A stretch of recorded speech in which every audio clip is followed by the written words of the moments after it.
But once Bryce Harper signed after 118 days, it became very, very, very clear to all of us that this season was going to be one of the more hyped Major League Baseball seasons. There we are. We're here. We're streaming. We're in. Yep, we're in. We're streaming. Look It's at happening. this. This is wonderful. So to our YouTube crowd, who is probably not out there yet anyway. It's fine. Jess will probably send a tweet out here. I'm working on it. Make sure you tag out Philly Madness on that tweet. I will. Welcome to the YouTube crowd. So today, we're going to bounce around all three of the major sports right now in the city. Obviously doing a major discussion of the Phillies as they open up tomorrow against the Atlanta Braves to start the season. So excited.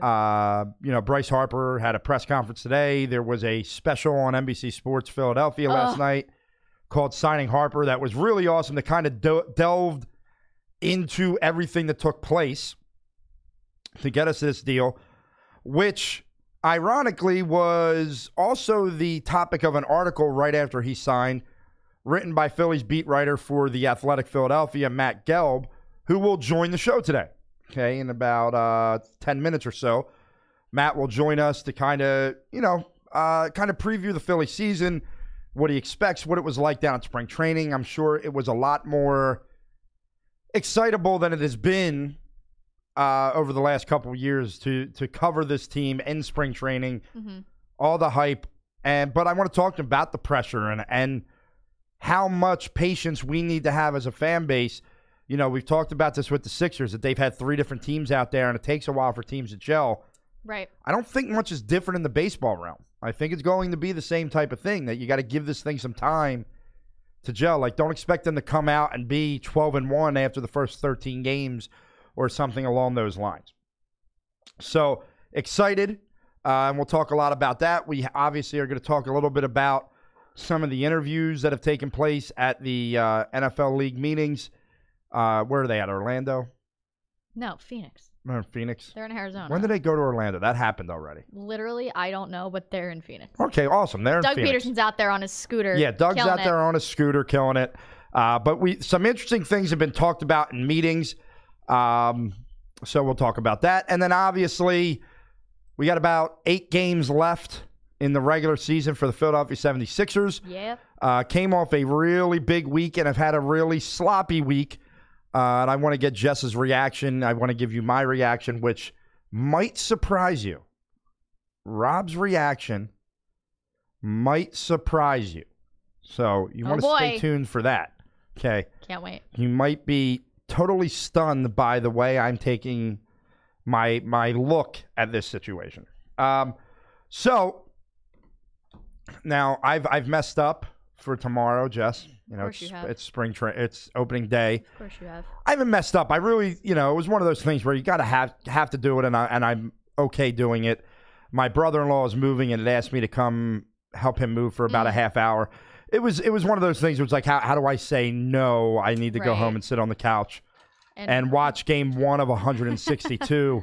But I do think what I'm going to do is record it for no other reason than to watch them bat the first time through the lineup. Yeah. And just to see it, hear the and reaction. hear the reactions. You know what I mean? Like, even though I probably will have already, it's impossible in today's day and age to not know what happened in a game because it's just in your face at all times. There's nothing you can do about it. Right. Especially when you're addicted to this little guy like I am. Okay, over here. I'm going to put him up. Remember that time you couldn't look at your phone when Bryce Harper signed here? Oh, I'm sorry that I was looking at pictures of my child. I still think it's funny that she was like, "Hey, unborn child, could ya?" Like, yeah, I just think it's funny that I was addicted to my phone, attached. That's hilarious. For 17 days, and on the 118th, I couldn't look at it for like 5 minutes, and it upset me. Yeah, these are facts. That's a real thing that happened. But I want to. I'm excited. I want to enjoy this, but I'm also. All show long. Here's Rob. Great start to the day. Yep. We're done. I'm also cautious with my excitement. I'm not going to expect this team to come out and just jump on everybody and sweep their first 3 series and just roll through teams. It's going to take some time. there are still some holes on this team. Oh my God. Or question marks, we should say. Yeah, I was going to say holes, really? Question marks in the pitching realm. Mm-hmm. I mean, obviously, you have Nola. You hope that Arrieta gives you more of what he gave you in the last spring training game. Ooh. Ooh. You hope Nick Pivetta continues to top out at what he's topping out at and takes that giant step forward. Mm-hmm. And then after that, you have, your Eflins and you have your Velasquez. And I don't know I guess Eichhoff is still battling himself back from injury a little bit. I know he's thrown a little bit. Yeah, he's going down to AAA. Yeah, so, I mean, you probably won't see Vinny Velasquez the first time through because of off days and whatnot. They're able to skip that fifth guy. So you'll just go to first 4 and then back to Nola. I think they've already said they're going to do that. Yeah. Well, that's what they typically do. I mean, you don't really get into that fifth guy right away. But I don't know. I mean, I'm excited, but one of the things about baseball is it's such a long season. Indeed, it is. That it's hard for me to sit here and be like amped. Like, I don't know if I can be amped yet. I'm excited. But am I amped? I don't know. Maybe it'll take seeing Bryce Harper and it took me watching signing Harper and our friend Andrew McCutchen and Gene Segura and JT Realmuto. That was the weirdest thing you've ever done. Yep. Our friend Andrew McCutchen? Yeah, I mean, he's our buddy now. He's our best friend. Our buddy. He's our best friend. We're going to hang out on weekends and it's going to be great. But I've done a lot of talking here to start the show here, Jess. Sorry, I'm trying to make sure everyone knows that we're live. For 8 minutes. But we are live on YouTube. Head over to the Pro Sports Notes channel. And click on the live stream that is up now. But Jess, yeah, how are you? I'm exhausted. It's been a long week. It's been a long, stressful week at work. It's only Wednesday, still trying to get through the rest of the week, but I'm happy to be here and talking sports because I'm excited about Bryce Harper and baseball and the Sixers and playoffs coming. I'm just excited. I'm excited all around. I'm excited for the Eagles. I'm excited for Carson Wentz. I'm excited for all of the things. It just makes me so happy. We're at the point now where, like, everything is just going so well and everything is so nice, and I just hope it stays that way, and I don't want to kill myself over something later. Whoa. Like, just took a dark turn there. Yeah, well, you know what I mean. You know what I mean. No, I'm just really excited because I think everything's at a really good point. It's one of those, when was the last time we could honestly say that all 4 of our major sports teams are on the come up or on the rise or, going to be up there with it is fun. The best of the best in all 4 leagues. Yeah, it really is. Flyers are maybe a step behind everybody else. Yeah. They're working on it. They're working on it. I think I read just a headline. I didn't read the whole article that they could be mathematically eliminated by the end of today. Yeah, I think so. What were they, like 8 points behind the last spot? They kind of hit the wall and that was that. But it is a fun time. It is a fun time. And, I kind of caught myself this morning looking at the Eagles, for example, and their offseason and being kind of upset. I caught myself. And I caught myself allowing the negative voices that are out there Don't do it. To affect me. Don't do it. Those negative voices are stupid. But some of the things that are being said have a little bit of validity to them. Like what? Trading Zach Ertz? You think that has validity to it? No, that's just absurd. And I actually have that written down for my This Is Madness today. I have several things written down for This Is Madness. Had a long week. Jess is fiery today. I love it. Honestly, I woke up this morning and was like, I washed my hair last night. I've got clean hair. I've got a full face of makeup on. I am ready to attack the day today, and I feel really good. So look out. Look out, world. I'm coming. I'm kind of surprised you say you feel really good. You kind of yelling a lot. I'm just excited. I'm in a good mood. I'm just really in a good mood. What? Are they talking about on the chat there a little F&M? Yes, Franklin lacrosse? and Marshall lacrosse had a nice game on Saturday. They were down 4-2 at halftime, and in the third quarter, on the opening faceoff, they went right down and scored and went on an 8-0 run in the third quarter. So what you're saying is their third quarter was a lot better than the Sixers' third quarter on Monday. Yes. Okay, that's awesome. And they also play tonight at 7:00. So good luck, F&M. F&M Lax. F&M Lax. Good luck. Whole life.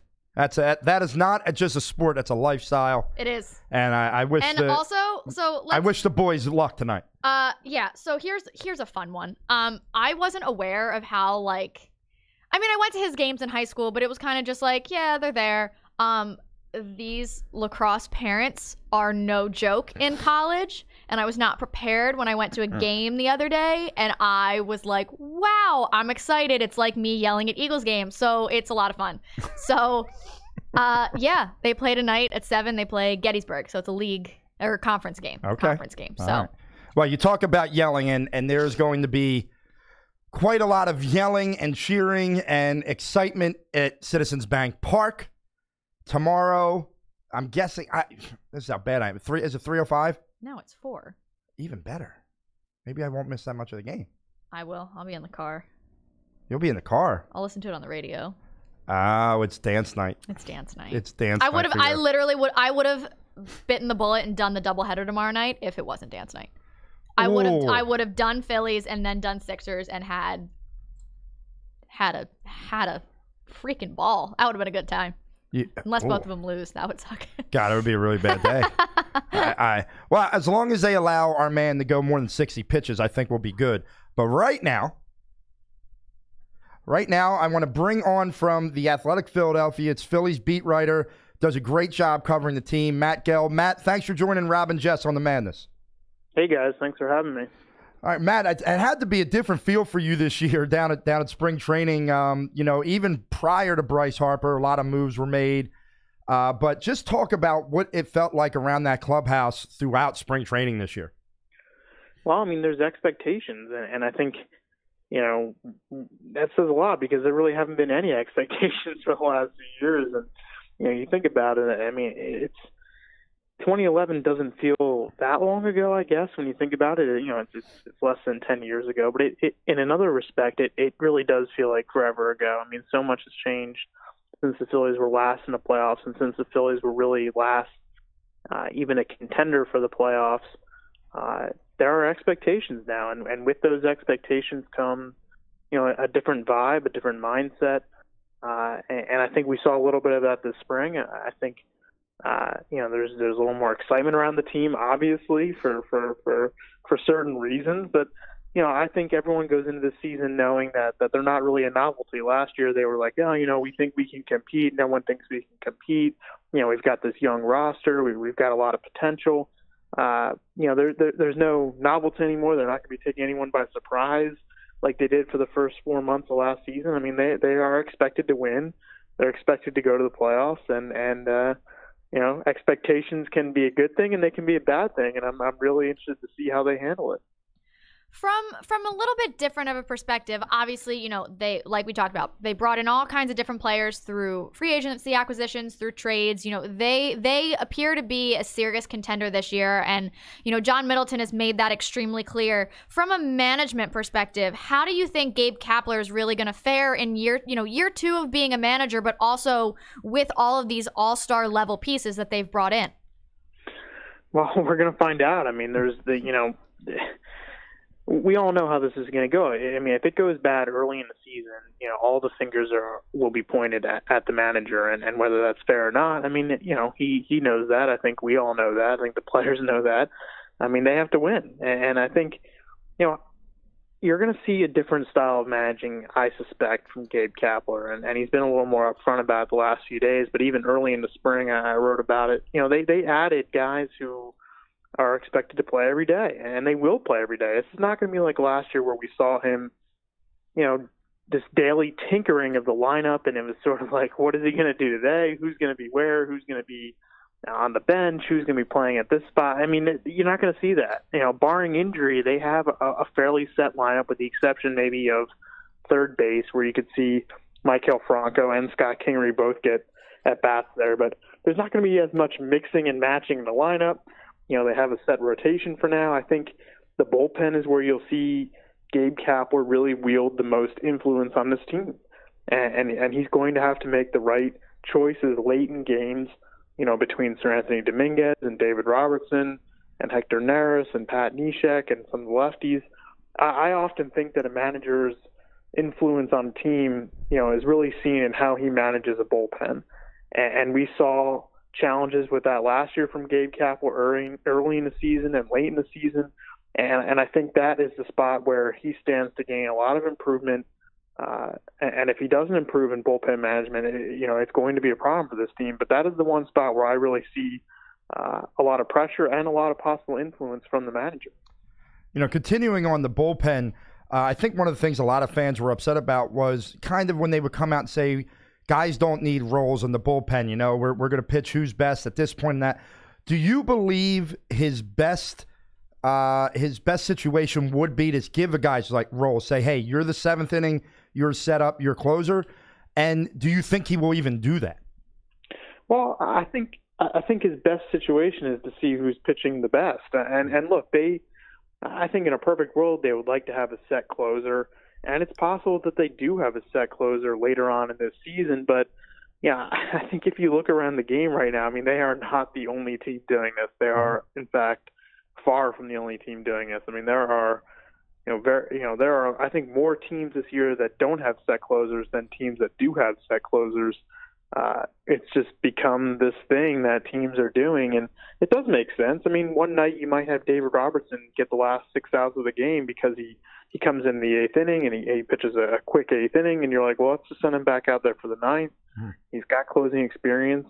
And then, if he pitches 2 innings on a Tuesday night, he might not be available for a Wednesday night, but then you've got Sir Anthony Dominguez and Hector Neris or Pat Neshek. I mean, they have options. I mean, they have certain guys who they think are going to match up well with certain kinds of hitters and certain parts of lineups. I think that more and more pitchers now understand that this is how bullpens are run. In the past, it used to be that you had your role, you were the seventh inning guy, you were the eighth inning guy, you were whatever. Are there certain guys who probably want roles? Yeah, I'm sure there are. But, at this point, I think everyone knows that more and more teams are moving to this idea where you better be prepared to get big outs for us no matter the inning, and I think that's become understood among a lot of pitchers. Kind of staying with the pitching again, Nick Pivetta and Zach Eflin are two guys that we've talked about a lot and that have been talked about a lot, who had their good days and bad days last year. And we as fans and, the Phillies as an organization are really looking for them to kind of take a step forward this year and step up their game a little bit to make sure that, across the board for every start, we've got really good pitching going in there. What have you seen from them throughout spring training? And, what do you expect to see from them throughout the season? Are they going to take that step forward, or is it still going to be, a little bit different from, on certain days than others? Yeah, I think the consistency is always going to be sort of the struggle, I think, for guys like Pivetta and Eflin and Velasquez. Now, if you were to look at the spring, I mean, Nick Pivetta was impressive. And I think, he's been on a lot of these breakout candidate lists, and all, for a reason. I mean, he has terrific stuff. He was probably a little unlucky last year because of the defense that was played behind him. He's young. He throws hard. He's on a lot of these breakout lists for a reason, and I think it's justified. I think this guy could become, a legitimate middle of the rotation pitcher for them. I think he could be a really solid number 3. And I think for the Phillies to win the National League East, they probably need that from Nick Pivetta.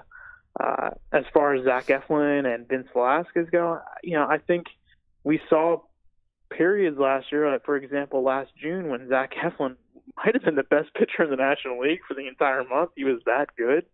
And then we saw him later in the season where he just wasn't as aggressive. He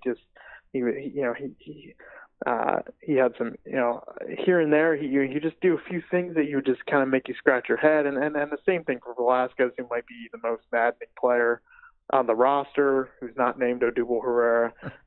He shows you this fastball and then comes in with a couple good breaking balls. His slider early in the season, he's using the slider a lot.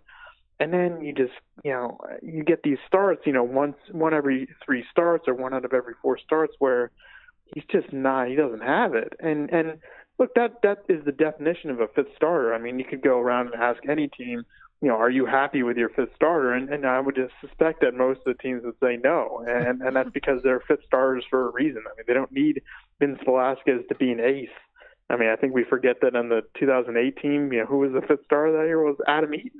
He people kind of forget that. He wasn't very good that year. And I know it was a different team at a different time, but fifth starters are fifth starters for a reason. They just need Vince Velasquez and Zach Eflin, who's the fourth star, to really just be league average. And are they going to get that from those guys? I don't know. I mean, I think really more than Velasquez, I think Eflin could be a key. I mean, if Eflin pitches more like a fifth starter than a fourth starter, then that's where you might get into trouble. You might have to replace a guy like Velasquez because you can have one fifth starter like Velasquez. I don't know that you can carry two if both Eflin and Velasquez are pitching with inconsistent results.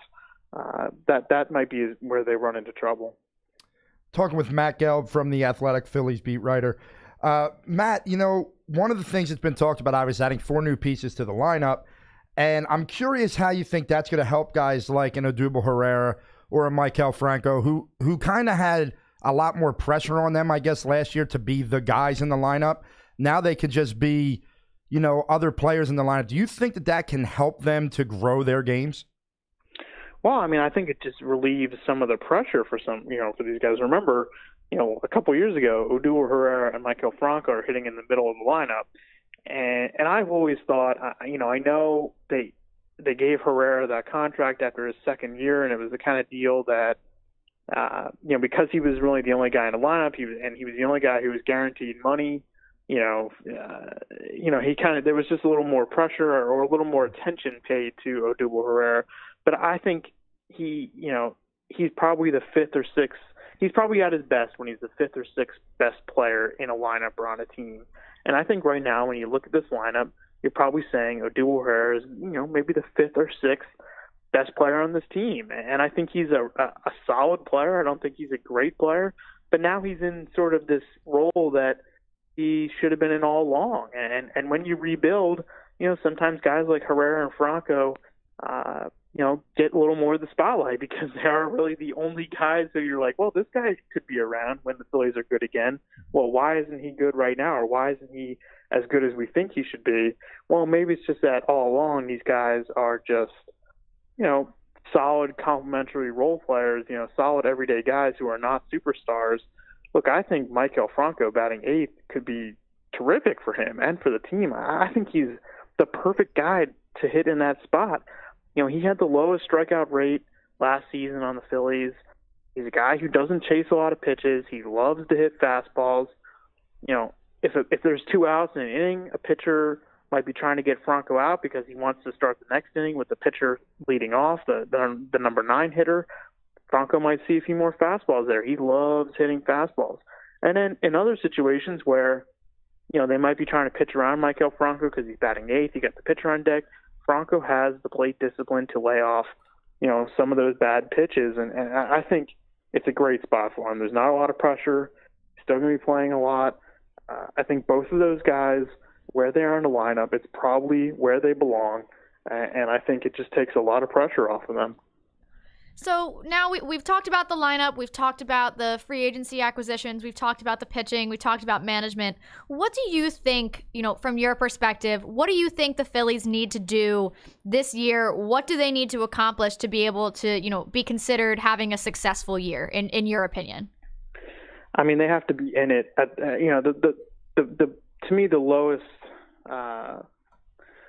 they have to be in it at the very end. I mean, if they don't win the division, if they don't win a wild card spot because they fall apart at the end, or because there are just teams that are better than them, I don't know. I mean, I don't know. I don't want to sit here and say that they have to make the playoffs this year, because it's hard. I mean, they're playing in probably the best division in baseball. They have some obvious flaws. They also have some strengths.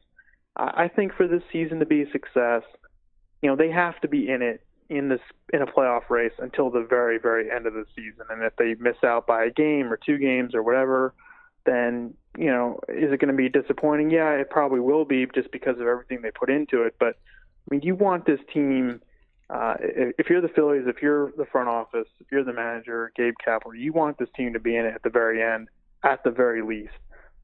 I think this team has a lot of great potential. I think a lot of things could go wrong too. For example, I mean, if Aaron Nola doesn't make 30 starts for them this year, that's a problem. I mean, I don't know how they would win the division without Aaron Nola making less than 30 starts. They need Aaron Nola to be healthy. They don't need him to be Cy Young. They don't need him to have the same kind of ERA he did last year. Even if it's a little higher, that's fine. They need him every fifth day, though. I mean, I know that, and to me, he might be the biggest piece of the season. That sounds silly and obvious because he was so good last year, but there is such a huge drop off from 30 starts of Aaron Nola to 10, if they need 20 starts from Nolan and 10 starts from maybe the sixth best pitcher on the roster. It's a huge drop off. They need him to be healthy. So I think they have to be in it at the end. I mean, if they're not in it at the end, if they're out of it, by early or mid-September, then something has gone terribly wrong. Hey, Matt, before we let you go, a few weeks ago after Harper signed, you wrote a tremendous article that I wanted to give a little plug to, just kind of taking us through the process. When you were writing that article, was there anything about it that was like really surprising to you that you came up with through your research? Well, I mean, it was a stressful story to write. It was a story that I put a lot of energy and time into over the course of the off season. I think if there was one thing that surprised me, I would say that it was just the way that some of these negotiations unfolded. And we were all, just like you and every fan and me, I mean, we were all sitting there kind of being, wondering, why is it taking so long? And I had an idea of why it was taking so long because I was talking to a lot of different people who were involved. But for the average fan, I mean, it's natural to wonder. It's like, why is this taking so long?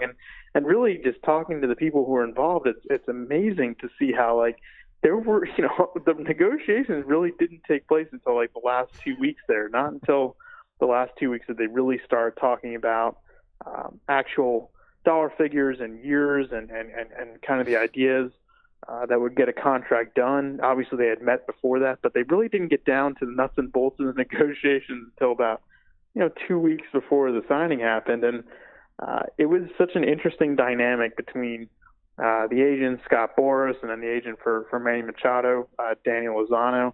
What an interesting dynamic between them and between other teams and sort of the mind games that went into everything of this offseason. And I don't know that we're ever going to see an offseason like this again. I mean, ever since Machado and Harper have signed, we've seen all these extensions that players have signed with teams. And I don't know that like we're ever going to see like a great free agent chase between two guys like Machado and Harper at the same time ever again. And it was such an unusual and crazy offseason, and it was a really fun story to write. And I'm sure now for Phillies fans, I mean, they're ready to see what this product looks like on the field, but it was kind of a fun offseason, right? I mean, I know it was stressful and long and kind of drawn out, but it was really fascinating to see the thought that went into remaking this roster and also how much luck is involved in making it happen. Ironically, it was a lot of trusting the process again for Philadelphia fans. But you guys can follow Matt Gelb at Matt Gelb on Twitter. Get over to The Athletic, read his stuff. Matt, you do a tremendous job covering the team, and we appreciate giving us some time today. And hopefully we'll talk to you during the season here. Yeah, thanks. Excited to see some actual baseball now. We don't have to talk about free agency or trades anymore. That's right. It's time to play ball. Thanks, Matt. Thank you, guys. All right. That is Matt Gelb from The Athletic. And it's funny because, you're talking about that signing Harper that was on last night. Mm-hmm. And basically what's being discussed in there, he wrote this article that's very similar to that. Yeah. Kind of breaking down, like when you hear John Middleton talk about being on the phone with one of the other owners and Scott Boras calling him Thursday morning and him not being able to take the call, and then them going to Matt Klentak and having him kind of start talking, which is, it had to be, like he said, very tiring article to write, but a lot of fun to find out all the intricacies that go in. And the fact that with everything that happened over 118 days, they maybe negotiated for like 3. Maybe. I mean, it was like numbers didn't start getting tossed around until that weekend where Middleton flew out by himself was when negotiations really started. Yeah, and it didn't even start until he had to cancel his flight instead of coming back when he was supposed to. I also just think, what he said about we might not ever see an offseason like this again. I don't think we ever will because I don't think any other team is going to let their player hit free agency like that. No, they now know what the market is and they're going to sign him. Unless that player wants to go somewhere else, specifically wants out of that city and will do it for possibly less money than is being offered right immediately at that point. I just think that I mean, no one's ever going to get to free agency. Like, nobody is going to hit that point again. No, and especially not two at the same time. And baseball is a weird market where, like, you know, NBA guys don't want to play in a certain place. You don't really hear that in baseball too often, where guys like, I don't want to be here, I want to be out of here. And if they do, they're normally traded in the middle of the season at the trade deadline. I mean, think about it. They spend what, a month and a half in Florida.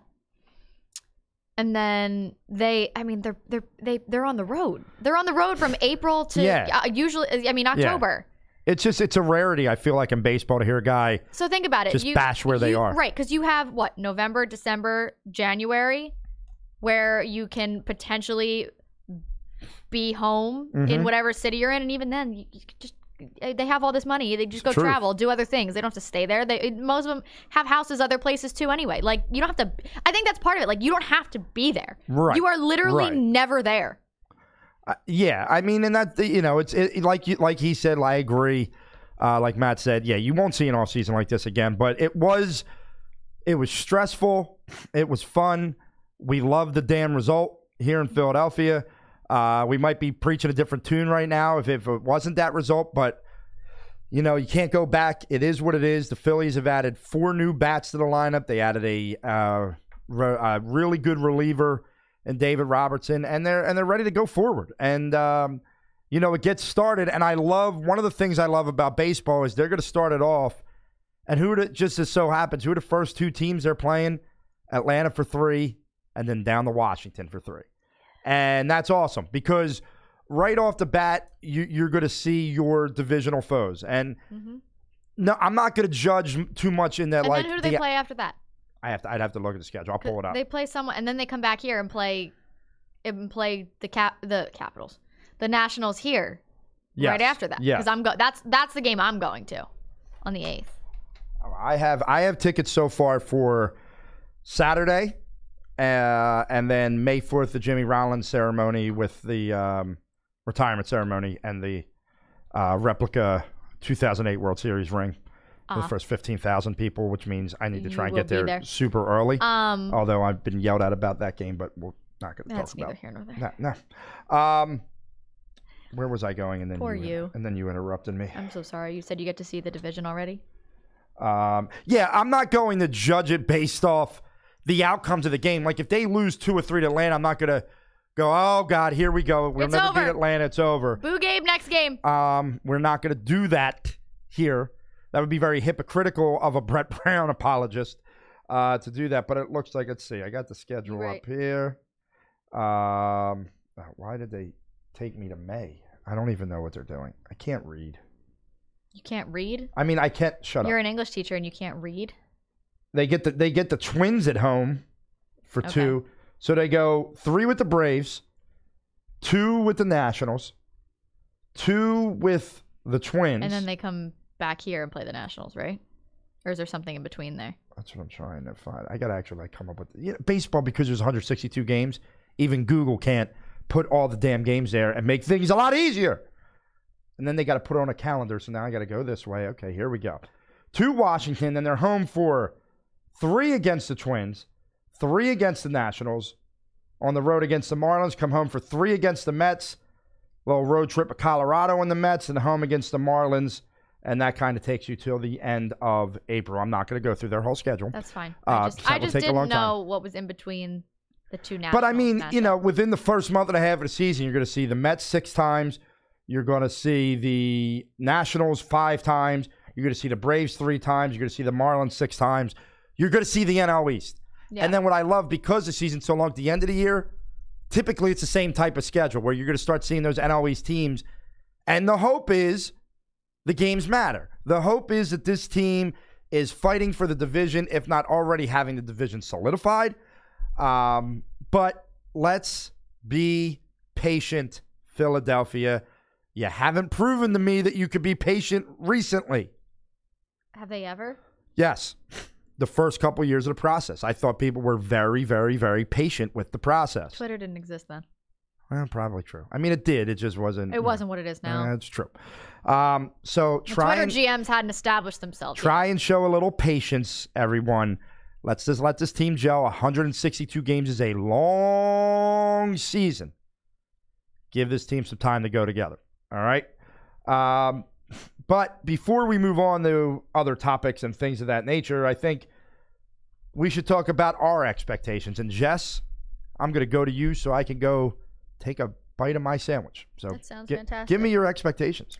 So my expectations for the season, I think that if they don't win at least 90 games, then we have a problem. I think that there's no reason that the combination of the different bats that we have in this lineup on top of the pitching that we have, I just don't think there's any way that if everyone stays healthy and everything goes as it should, this team should win 90 games easily. Oh, Rob's dying. Rob's dying. Now we're good.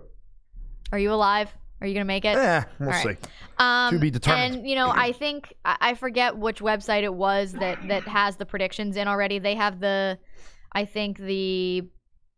Nationals winning the division at 87 games for some reason, and I just disagree with. And they have the Phillies at like 84 or something, or 86, something like that. And I just think that the best part about this lineup is, like we talked about with Matt a little bit ago, guys that like Odubel Herrera and Michael Franco who had to be the guys for the last couple years. Now that they don't have to be that. They can just play baseball. They don't have to have that extra pressure on them anymore. So, you look at our lineup, 1 through 8, obviously, you put Nola in there at the end, you're like, whatever. But, you look at 1 through 8 and if someone's in a slump, you've got plenty else to. It's not like last year when, Rhys Hoskins was, the guy we relied on, but he went through, what was it, like a 10-game hitting slump, and it was just a miserable experience. Well, he can do that and still be fine. I mean, chances are all 8 of them aren't going to be in a hitting slump all at the same time. That's not going to happen. But you have enough in different places, whether it be pitching, hitting, whatever. You have enough to elevate you where you need to be elevated in order to make sure that you're grinding out and winning those tougher games, winning those closer games. I don't see the Phillies, getting blown out as much as they used to in a couple different games. Like they should always be in a game. Now, granted, it's a 162 game season. It's a long season. There will be times when things just don't go your way, and that's fine. And we need to not overreact to those things. But I really disagree with what Matt was saying is they need to be there. They need to be in a playoff spot, not battling for a wild card in the last, 10 games of the season. And if they miss the playoffs entirely, we've got a problem.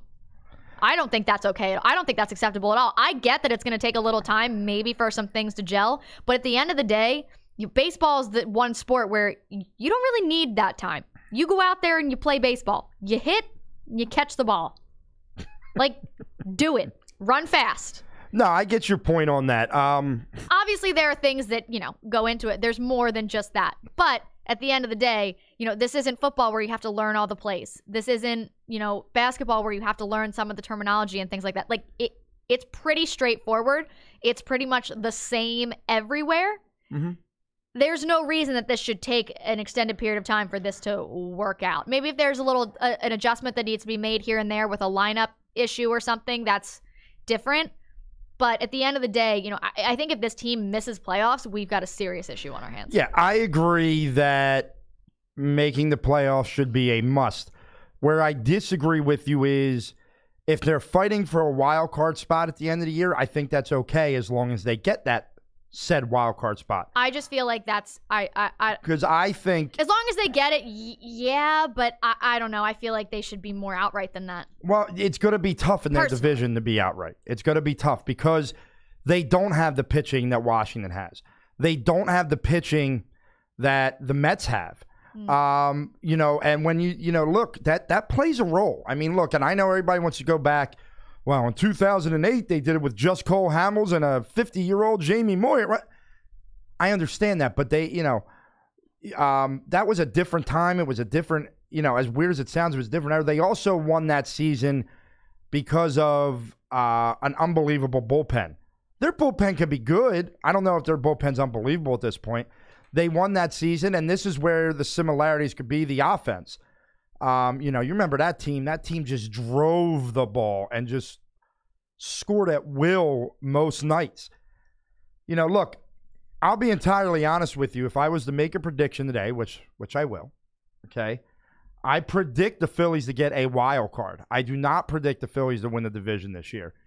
I think there is an excitement in our fan base that just jumped right at that. Mm-hmm. I agree that I will be disappointed if they're not in the playoffs, but it really would depend on why they're not in the playoffs. It really would depend on, does it look like bad managing decisions, or is it injuries, or, what's the reason they're not in the playoffs? If it's injuries, I can deal, but if it's anything other than injuries, I'm going to be pissed.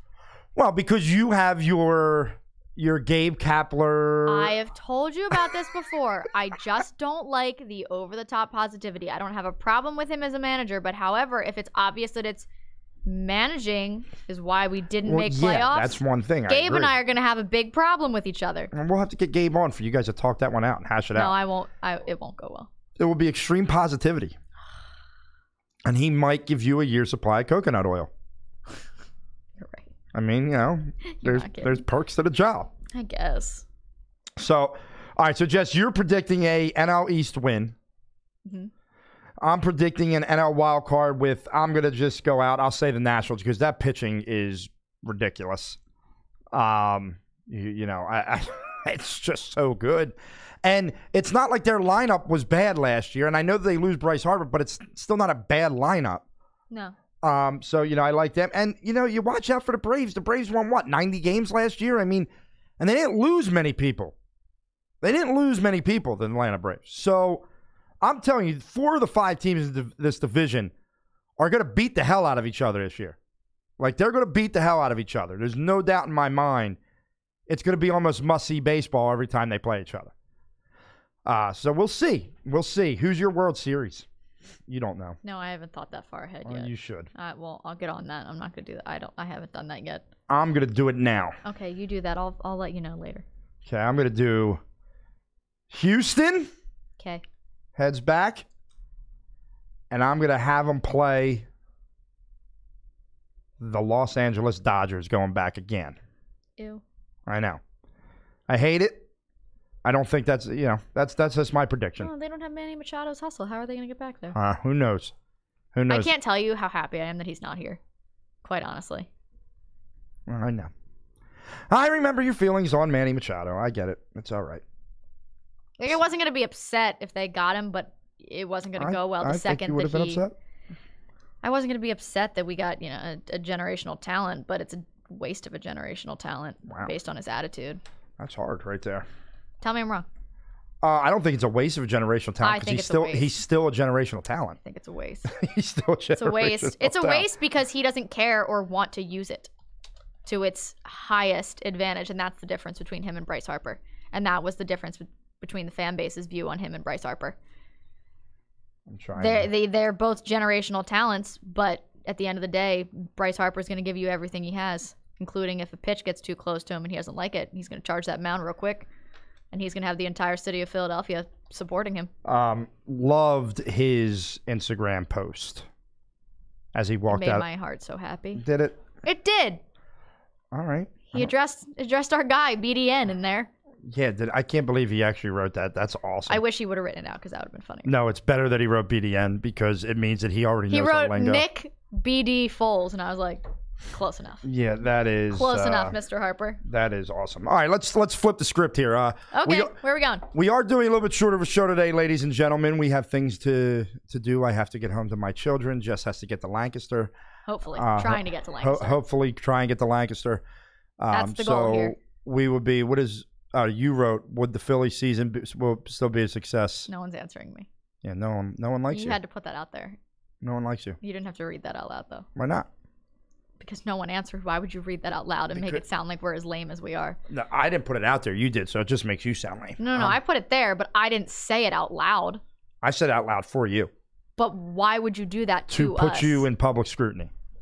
You just put us in public scrutiny because that just says Pro Sports Notes. I put me. I put you. You handle all that. I don't even type anything.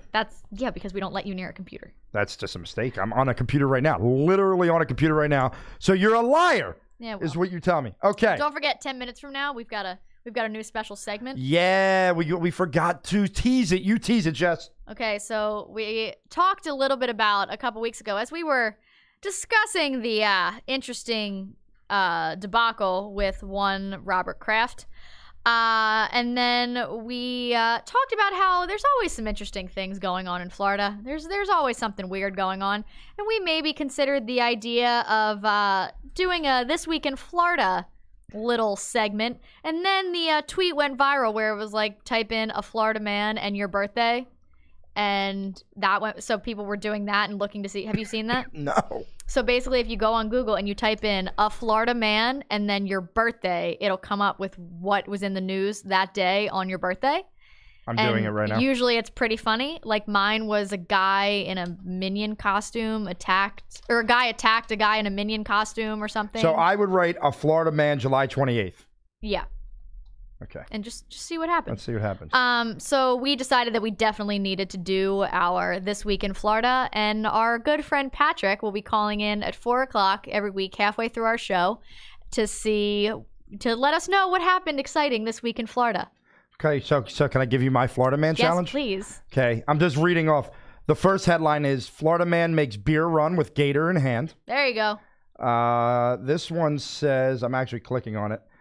Oh, the page is not found. They've removed it. But, That's all right. You just need the headline. It says Florida man arrested after shooting gun through sunroof on bridge. There you go. Florida. I have to find mine. I tweeted about it. This is not a good one. Florida man arrested after chasing people with an alligator in Jacksonville. Yep. So there's There's some pretty good ones. This was a good one, but this was only 4 days ago. Well, careful! Don't read it, just in case it's Patrick's. Oh yeah, we can't. Yeah, read that. so shush! Stop reading things. Whoa! Don't like the. I don't want you to ruin Patrick's segment. I will not ruin Patrick's. You segment. almost just did. Maybe I really don't know what it is, but it could have been. Oh, this is a good one. Don't read it. That's not a good one. No, it was back from July 28th from years ago, but it wasn't actually a good one. It was actually serious for once. All right, we're going to the Eagles as we wait on This Week in Florida. From our friend Patrick McMahon, who's going to call us and tell us some stories that we will discuss. I definitely have to come up with some sort of like circus music for that in the background. So I'm gonna do that. Oh boy, he's gonna find one of his dumb little sound clips. No, I'm not gonna find a sound clip because the sound clip's not long enough to play through an entire segment, Jess. Okay, this is where you go to this website called YouTube.com where people can watch us, and you play some music. All right. Okay, you do that. Circus theme. There's a remix. Might have to play the remix at some point. Circus theme song, long version. The picture's frightening. But so the Eagles, Oh, sure. Let's just change right away. Go ahead. What did you just do? I was just looking at things to make sure everything was looking. I was so confused. So the Eagles brass is out in Phoenix. Had some press conferences over the last couple of days. Howie Roseman with one.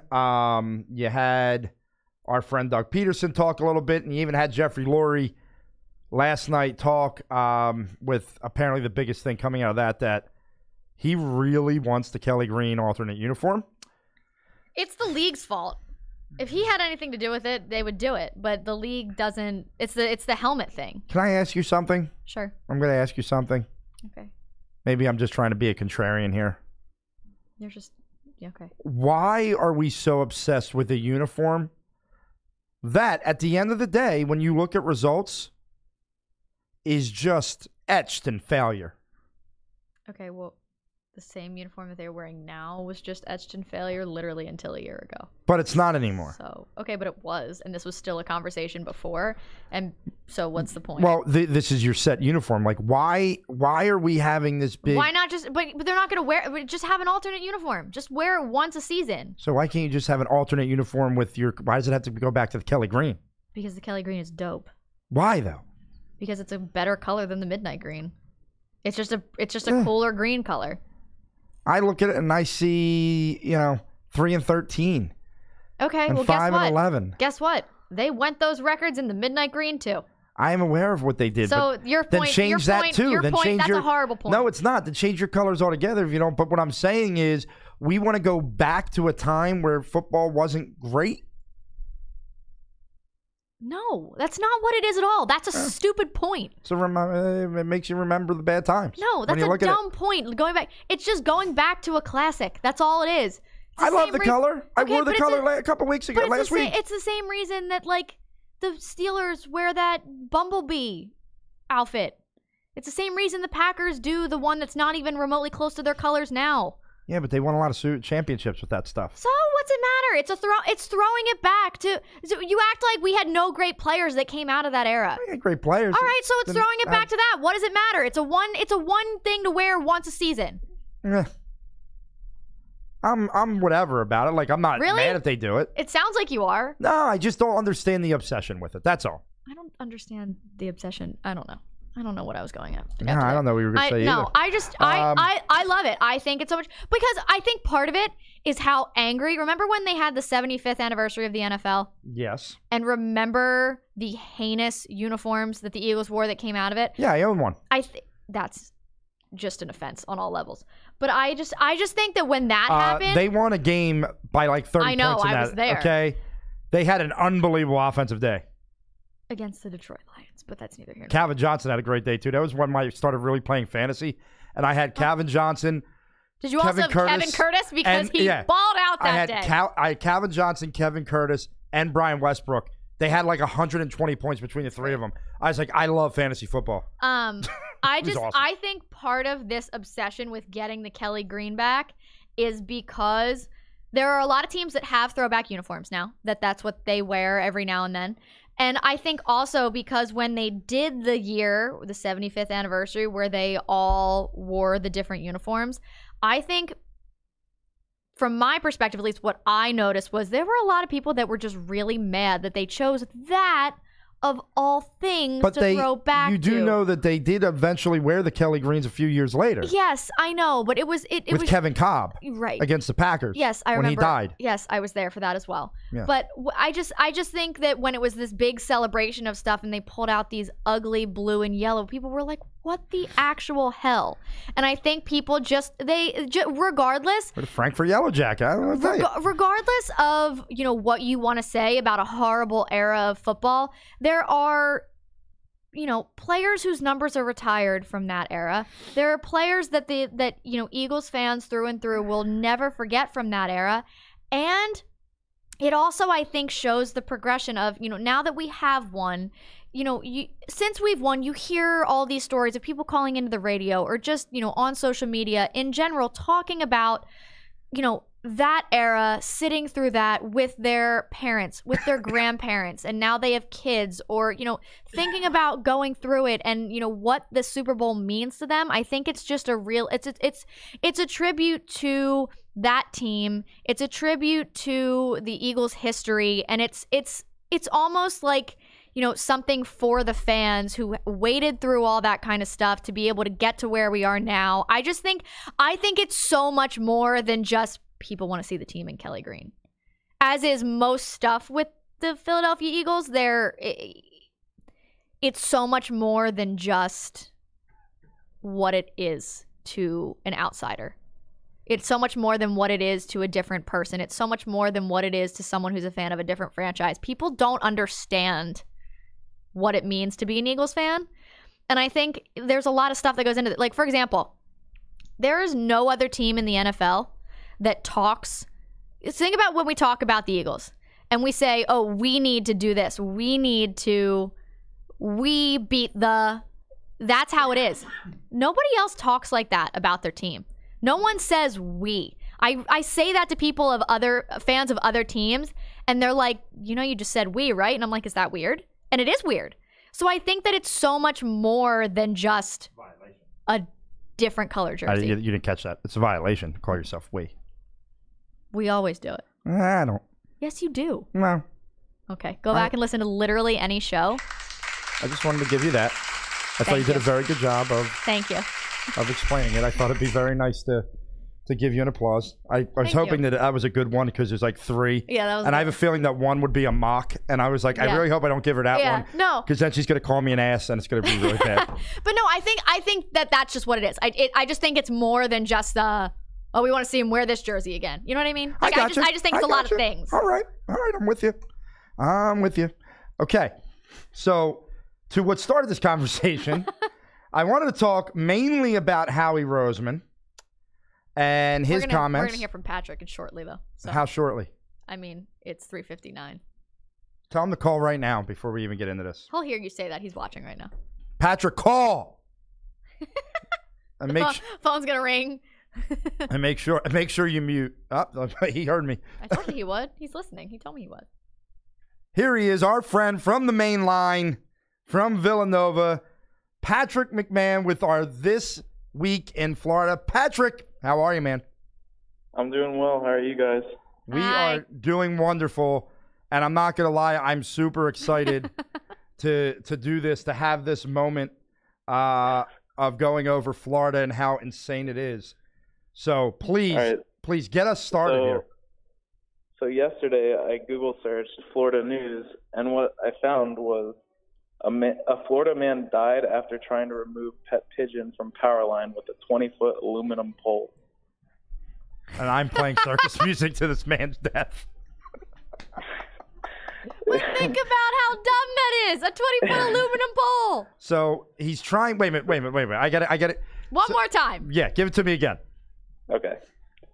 Florida man dies after trying to remove pet pigeon from power line with 20-foot aluminum pole. Okay, let's start with the multiple issues here. First of all, he's trying to remove his pet pigeon. Let's first go to that portion of it, that we are now in Florida keeping pigeons as pets. Then he took a 24-foot aluminum pole and basically, electrocuted himself? I guess. Yeah, so it says Elian Garcia Rivera, 36, was electrocuted Saturday in West Palm Beach and found unresponsive near pigeon coop on his property. What? So, Boy. Where does your life have to go where you have a pigeon coop? I guess Florida. he just found him on his yard, just like on the ground, a giant pole next to him. Yeah, I'm sure that didn't look awkward. No, I'm sure that's completely normal. Completely normal. Everyone was like, another guy died saving his pigeon. That's probably what the conversation was down there. All right. Yeah, what kind of person owns pigeons? Normally I believe Floridians. I believe they're called psychopaths, but that's just my opinion. Oh. Yeah. All right. Crazy stuff. Crazy stuff. We have what else we got here? Oh, well, so I have a little This Is Madness story from today. Yes. Okay. So this week, or I guess it was yesterday or 2 days ago, there's a story that came out about the Spice Girls, that's the ones that sing. He stole.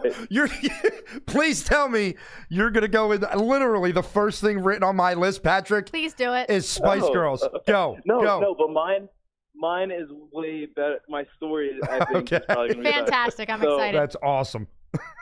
So the song, I saw the story yesterday, and so the song, "If You Want to Be My Lover," was stuck in my head this morning. Sure. And then I walked into Wawa to get a sizzly for breakfast. And what song do you think I walked into? Wow. What the hell station were they listening to that was playing? I have no idea. But I walked in and I froze. It's the craziest thing ever. It was stuck in my head this morning. And then the first song that I hear in a random place is that song. It was wild. That is I'm incredible. just picturing Patrick walking into Wawa and just freezing immediately. Jess, do you have any idea the Spice Girl story we're talking about? Yeah, I'm aware of the Spice Girls story you're talking about. I can't wait I cannot wait to discuss this. I don't know why you want to discuss because Barstool's commentary on it was outrageously hysterical. I could not stop laughing at their commentary. I haven't seen their commentary. I'm excited. On the story. This story is right up the Barstool alley, so they really yeah. had... Rob, do you want to say what the story is, just since we're on the topic? Yeah, I think, listen, so it came out that Mel B, which one was she? Scary Spice? I don't even remember. Spice. Okay, Scary Spice decided for God knows what reason, unbeknownst to anybody, that she was going to put out there that while on tour, back when the Spice Girls were the hottest thing ever, her and Ginger Spice decided to have sexual relations on tour. Just once, but they had sexual relations on tour. And she puts it out there for the whole public, meanwhile the whole time saying, what was Ginger's real name?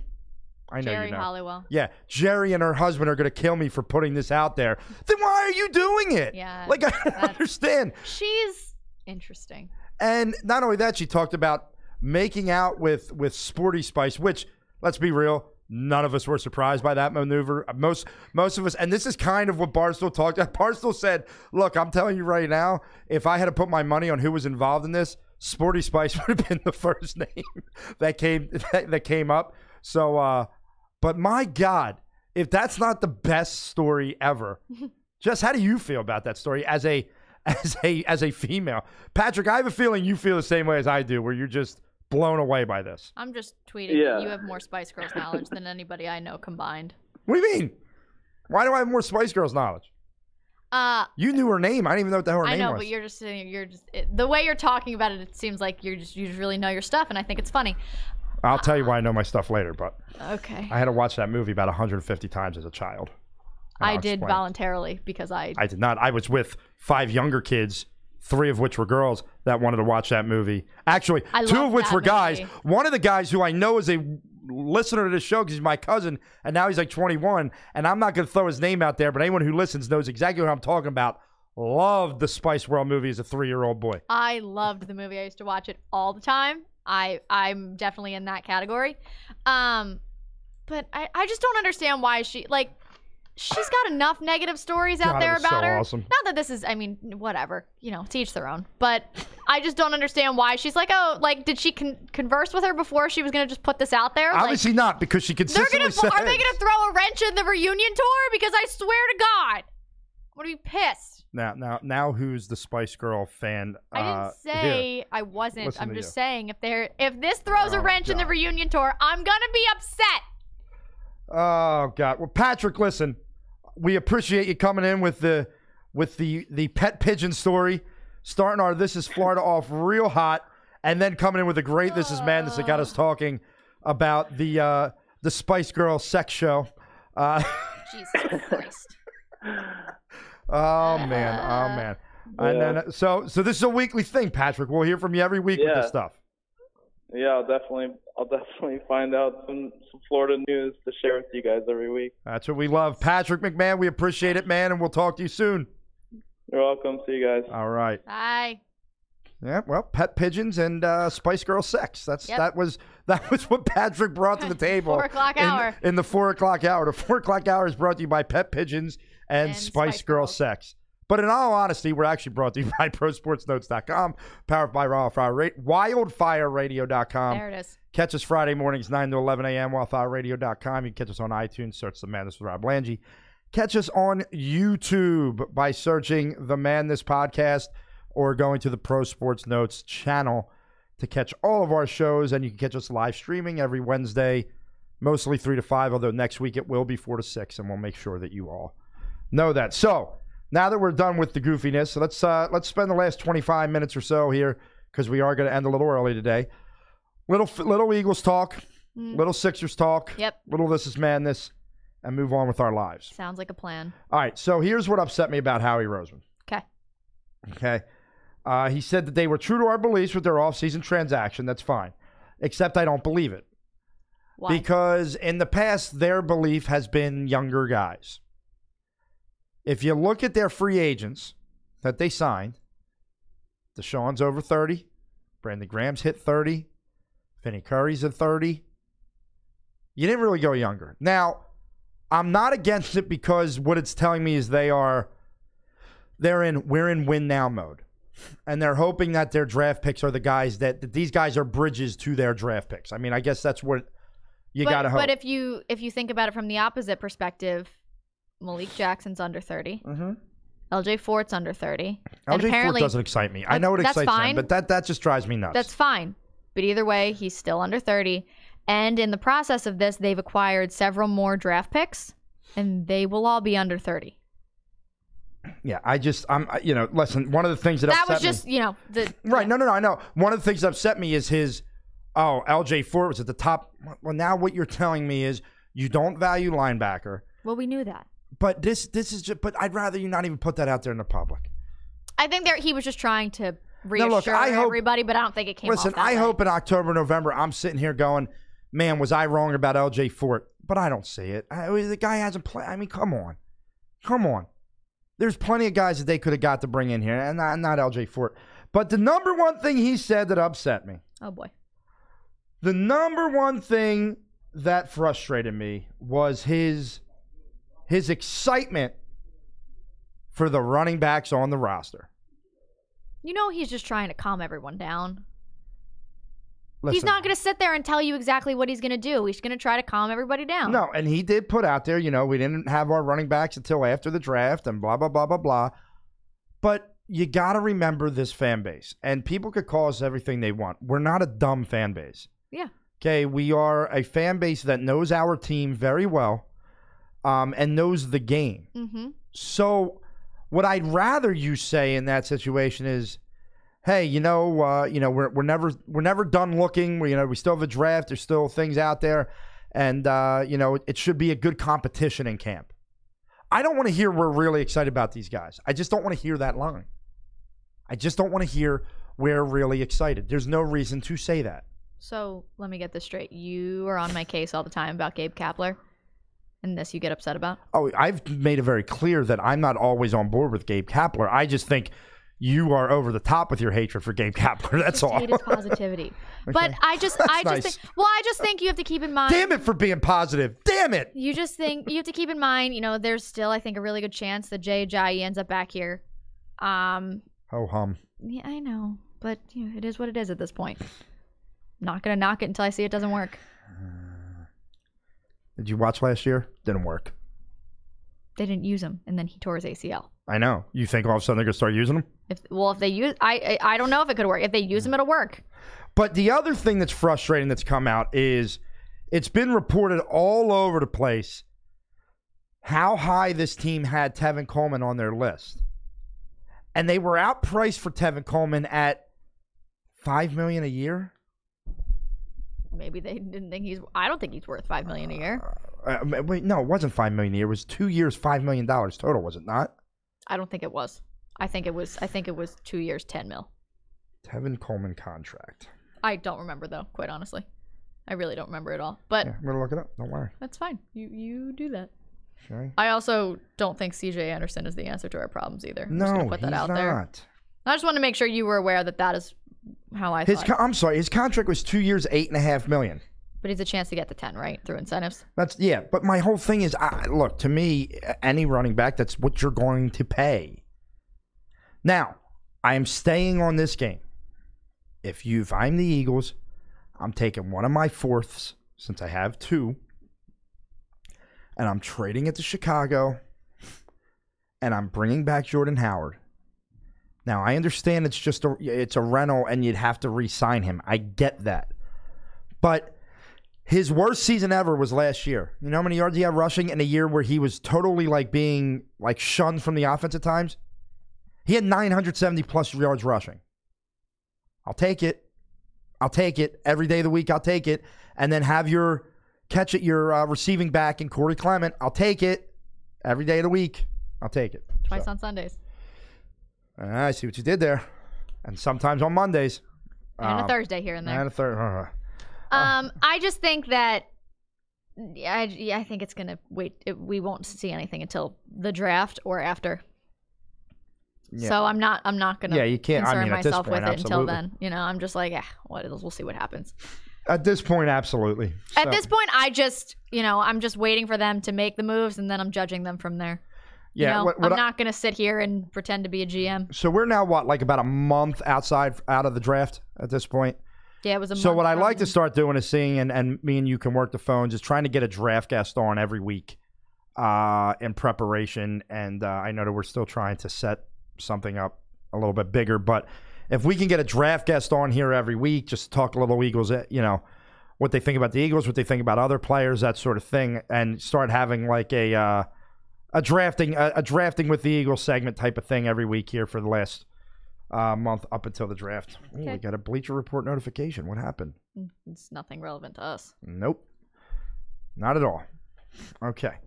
All right, let's talk the Sixers a little bit. We'll bounce into them here for a few minutes. Okay.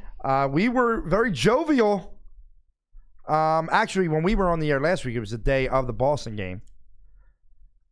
Which started out not great. No. But man, oh man, did they have a great closing.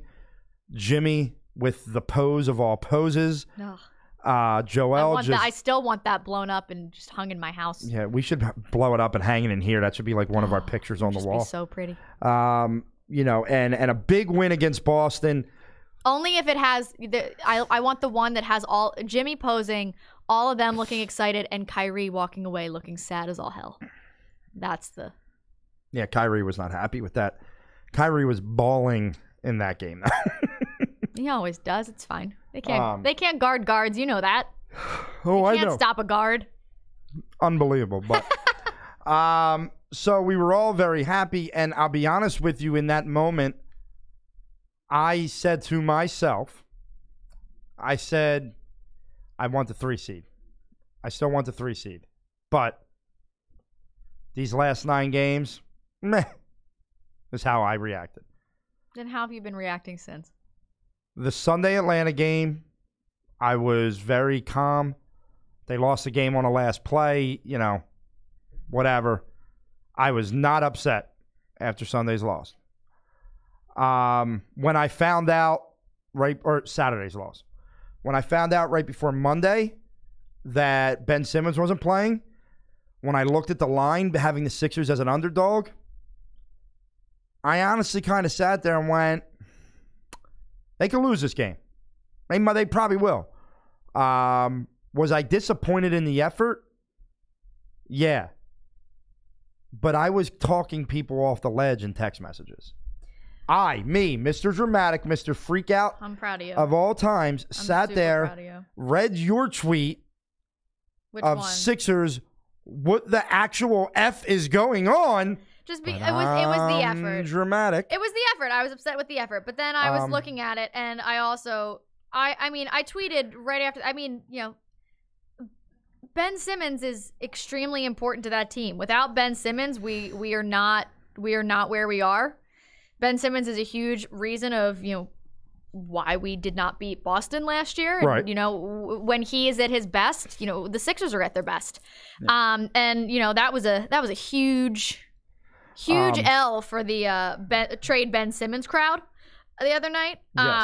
Yes, it was. It was a major L for him. It was one of the bigger L's that they have had to take. And I just think that, I don't appreciate the poor effort by some. But at the end of the day, that game, the Magic still have everything to play for right now. Like the Magic still have everything to play for. And, that was the same thing I said after, they ended up beating the Hornets, but that was the same thing I said. At the end of the day, the Sixers were resting Joel Embiid. That game really didn't matter for them. Boston should have been, their primary, and but at the end, but the Hornets still had everything to play for at that point. And same thing. The Magic had everything. They still have everything in front of them. They still need every game. I just, it was hard to watch at times. I turned it off. It just made me angry at times. The turnovers got stupid and just things like that. That's where I was like. And here's the problem, and here's the thing, if you want to point to something that's concerning. If Ben's not in there, what does that mean? It's TJ time. It's too much TJ time.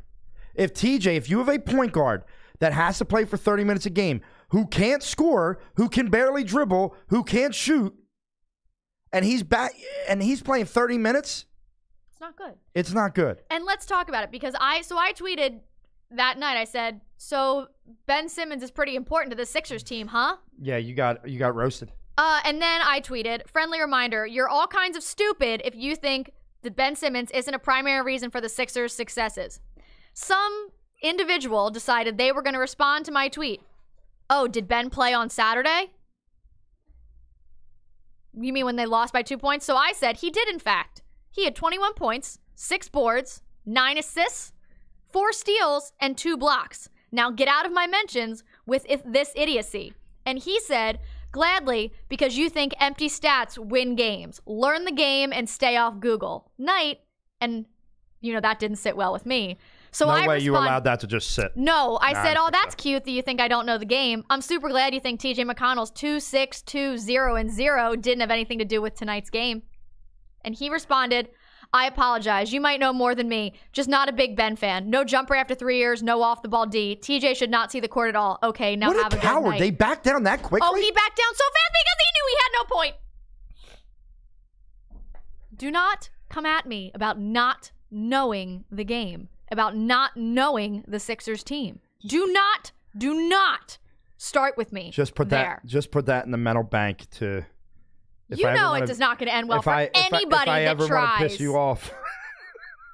But that was not going to. Some random person who's going to hide behind a Twitter screen. And it's a dumb thing to say, and the whole not a Ben fan is even dumber. Yeah, I mean, be a Ben fan or don't be a Ben fan. Be one who's pissed off about the jumpers till the end of time. Whatever. Yeah. But don't tell me that, not having Ben Simmons and having to play TJ McConnell for 30 games when your point guard gives you 2 points, you're not going to win. Yeah, and look, there were things to criticize in that game more than TJ. Absolutely. I mean, Jimmy only took 6 shots through 3 quarters. That was a problem. Embiid turned the ball over like 12 Joel times. looked very disengaged in the game. I almost feel like even when they're playing right now, if it's not a big game, if it's not a big opponent, that they're like resting their bodies in a certain way. I mean, it's weird. And look, I'm going to hate to say this because we all loved him when he got here. Boban can't play. I love me some Boban. He can't play. He can't do anything. Unless you have a stiff of a center that he's against. You know who can do things? Who? Zaire Smith. Oh, stop it. He's not ready yet. I didn't say that, but I do want to talk about him for a little bit at some point. I like Zaire. I like Shake, but neither of them are ready. Shake's defense is as bad as anybody's on the team. I like Shake a lot. And look, I love what they're going to bring in the future. They're not, you can't just, you want to throw a 4th team out. You know what I mean? It's just, it would just be too much. But I do want to talk about Zaire Smith at some point. Please talk about him now. I just think how poorly the game was going for the Sixers. I think he was extremely overlooked in that, and I think people don't realize how detrimental what happened with him was to his potential career. And I don't think people realize that, I mean, the kid was on a feeding tube. I mean, when people say, he had a near-death experience, that's not a joke. That's very real, that he, broke his foot, had the surgery, and had a very severe allergic reaction, dropped 40 pounds out of nowhere, and was in the hospital on a feeding tube. He had tubes coming out of his stomach. Like, that was a really serious thing. I mean, his career, his future was completely threatened by that. And the fact that the Sixers game was so poor, the fact, Zaire Smith coming out there, tossing up a 3 for his first shot like it was nothing and it going in the way it did. I just think that, we are extremely lucky to have a talent like that. And let's hope that it continues and builds and he's a good part of this team going forward. But his return, he was in the gym. Everyone was making fun of his, empty gym shooting videos. He had a feeding tube in his stomach as he was in the gym. It's an impressive story, and I can't wait to see him make his way back. I just think that we needed to take a second to kind of talk about that because it's extremely overlooked based on how upset some Sixers fans are right now with the last 2 games. And I just think people need to realize how amazing of a story that is. And if this kid is the talent that, we're expecting him to be, we're, good for him. And we're extremely lucky. And he's extremely lucky. That's all. So someone just sent me a tweet. Okay. And I'm really, really, really hoping that, see, Johnny Marks. Kelly Green should replace Midnight Green as a primary color. No. I don't think that. I just think it's a nice alternate. But people do. Like, that's the problem with Here it is. According to this guy, Mike Jensen of the Philadelphia Inquirer, he's a writer there. He put it out just about a half hour ago.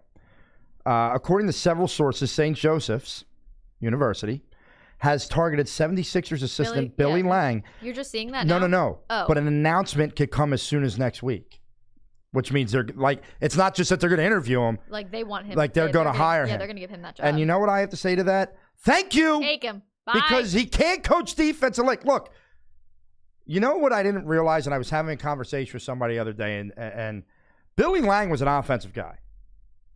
Lloyd Pierce left. They gave him the shot at defense. You know what it sounds like? Hello, Juan Castillo. I was calling. just going to say it was Juan Castillo. Billy Lang knows. I don't think that Billy Lang doesn't know basketball, but he's a terrible defensive coach. Their defense is abysmal, woeful, and I hope to God that he leaves before the end of the season so they can figure some ish out on that defensive side of things. So, all right, you want to go to This Is Madness? Yeah, it sounds good to me. All right, This Is Madness. Okay. You don't have the but. I actually have my thing on me, but by the time I plug it in and do all that stuff at this point, it'll take forever. So I hope you liked my fair. This Is Madness sounder. Would you like to go or do you want me to go? You can go. Okay. Ladies first. I'm going to start with so this morning there was a person who called into the radio to complain about TJ McConnell playing as much as he played the other night and not being a starting point guard when in reality he's actually not a starting point guard, and I think we've all seen that, and that's perfectly fine. What are you doing over there? But he kept calling him Tim McConnell, and like it just really made me want to like. That's his first name. I know, but like it just made me really mad that he kept calling him Tim McConnell. I don't know why. It just made me annoyed. But that's my first one. I just thought it was interesting that this person was like complaining. He's like, I'm a diehard Sixers fan. So he's a diehard Sixers fan, but he's like, I'm a diehard and Tim McConnell, and you're like, see, you just lost. You just contradicted yourself. You lost. You lose. Maybe he's a big TJ guy. Maybe they know each other and he calls him Tim. Probably not, but that's fine. Big time Timmy Jim. Okay, well, I don't think he would be, crapping all over Timmy Jim the way he was on the radio this morning if they knew each other so well. That'd be mean. That would be mean, but not everybody's very nice. Next. Okay, and I'm sure everybody by now has seen the video of Lance Stevenson crossing up Jeff Green. Crossing over. No, crossing up Jeff Green because he fell. That's stupid. But I don't know if anyone has paid attention to the video. There's two things that I'm bitching about right now. One, if you watch it close enough, you want to know why Jeff Green falls in the worst way possible? Because Lance Stevenson steps on his foot. Okay? I'm not saying he did it on purpose, but he stepped on his foot, which is why he fell away so ridiculously. Number two, here's my big problem with it. That was the most energy the Lakers team has shown all season long on that bench to react that way to scoring one bucket in a meaningless game because you're out of the playoffs. You losers. Go cheer on that all off season that Lance Stevenson stepped on a guy's foot you can and made a going shot. To the Staples Center to cheer on the Clippers. Have fun. And you know who I didn't see on the bench? Was he in the game? I don't think I saw a Brown anywhere. Brown, enjoy your movies, buddy. Enjoy your movies. You jackass. By the way, another thing. Give Lonzo Ball some tips. Did you hear the tweet? Did you see the tweet he put out today? No. It was supposed to be like a congratulations to Chris Bosh. Was it about him? And he words it, I would never have won my championships without you. Naturally. Yeah. Screw you, LeBron. Okay, I'm next. You're up. This isn't really anything maddening, but it's a shameless plug. My little cousin, the one that I've told you about, the just insane basketball player, she is up for Miss Pennsylvania basketball. Yes, I saw that. So I'm going to be continuously tweeting out the link. Go vote for Lucy Olson for Miss PA basketball because she's the best. Shameless plug for family. Lucy, best of luck to you. But yeah, that's one of mine. It's just maddening. No. Here we go. So I have been summoned for jury duty. Oh, that sucks. And I sent something a while back trying to get a hardship because it says if you're a teacher and a sub is not obtainable. So I sent it in. I said, a sub's not attainable. I'm a teacher. I can't go. I just got the thing back 2 days ago. You have to go. Denied. That You have to sucks. go. Not only do I have to go, it's literally in less than a week. I have to go Monday. That super sucks. Yeah, that really sucks. And I'm sorry not about happy about it. I need prayers that my number is never called and I only stay till about noon. And then they say, hey, you're free to go. And then I just take the rest of the day off from school and go hang out. Sounds good to me. All right. Let's pray for that. I'll pray for you. But screw jury duty. That was my madness thing. Got anything else over there? I do. I have 2 more. Oh, so do I. So my next thing, so we've talked about how, anyone who's ever had a conversation with Sean McVay is getting a head coaching job now. Mm-hmm. I don't know if you saw this, but apparently Cliff Kingsbury is planning on allowing the Cardinals cell phone breaks every 20 minutes during team meetings. Cell phone breaks? Cell phone breaks. So naturally, I quoted that tweet and said, that's a bold strategy, Cotton. Let's see if that pays off, because I don't expect it to. I feel like that's stupid. And then you wonder why he was a below 500 coach at college. Yeah. Oh, he's an idiot. So stupid. I really hope he fails. Jesus. Sorry. Actually, the one we already kind of touched on it. I don't need to go any further into it. These idiots that are putting out there that we should trade Zach Ertz is the dumbest thing I've ever heard in my entire life. You can go somewhere. Yeah, you can go as be one a of my fan favorite another team. As please. one of my favorite. We don't want you here. As one of my favorite Twitter followers, but what's it? Kiana, is that her name? She's a great Twitter follow. She goes, if you're one of the people who think we should trade Ertz, please turn your location on immediately. Like, I thought that was a great tweet at those people. Funny. So that one pissed me off. What's your last one? My last one is, so I tweeted again today. Naturally, I tweet a lot. But the NFL's Fox Sports NFL is doing the best fans in the NFL where you vote on Twitter, whatever. The Eagles have won another round. They beat the Chiefs fans. Yeah. And I quoted the tweet, said, "Don't let this get close, Birds fans." And some person responded and said, "Cheers to the Birds taking out Chiefs and Andy Reid. Jeers to the profile pic switch. Boo. Ha. Hashtag, of course we noticed."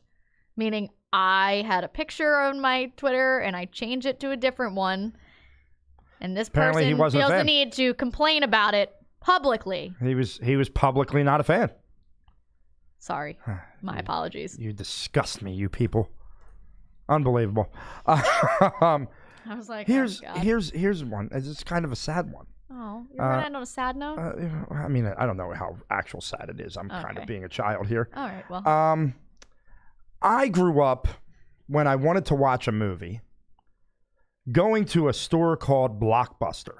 You probably don't even remember what a Blockbuster is. No, I know what Blockbuster is. All right. Jesus. You always jump down my throat. That was like our Friday night activity. We would go get some dinner, stop and buy popcorn, go pick out a movie. We'd argue over who got to choose. And you walk around the store and you had a great time. They wouldn't have the movie you wanted. You picked up your video and they had to make sure it was rewound. And it was just a great experience. Yes. There is one Blockbuster left in America, and it resides in Oregon. And I just miss the simpler times, damn it. I miss the simpler times of not having to sit on my ass and rent a movie on demand. I miss the times of having to go to the store. Like, yeah, I'll go to the Red Box every now and again, but it's not the same. It's not the same. I want to go to the store. It's not the same. With the big counter and all the candy around the counter. And you're buckets of popcorn, the one that you pop in the bucket. Yes. I miss it at Blockbuster. And if I ever get out to Oregon, I hope to God I get a chance. I'm going to go to Oregon literally just to go to visit that Blockbuster. And then on a personal note, as we come towards the end of the show, I'm going to place out there any other podcasts that listen to us.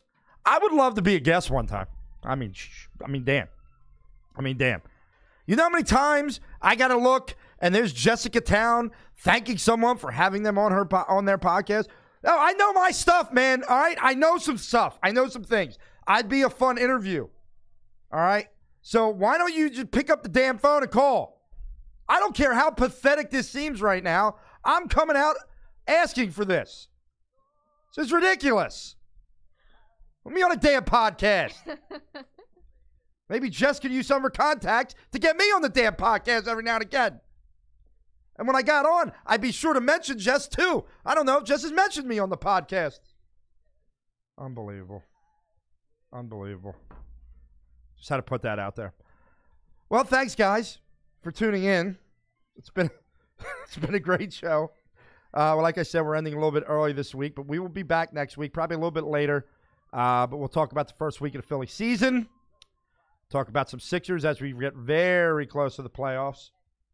And, we'll just keep going, and maybe the Eagles have another running back. We'll never know. Never know. Jess, have a great week. Have a better week this week than you did last week. Embrace the madness, everybody. Have a good time.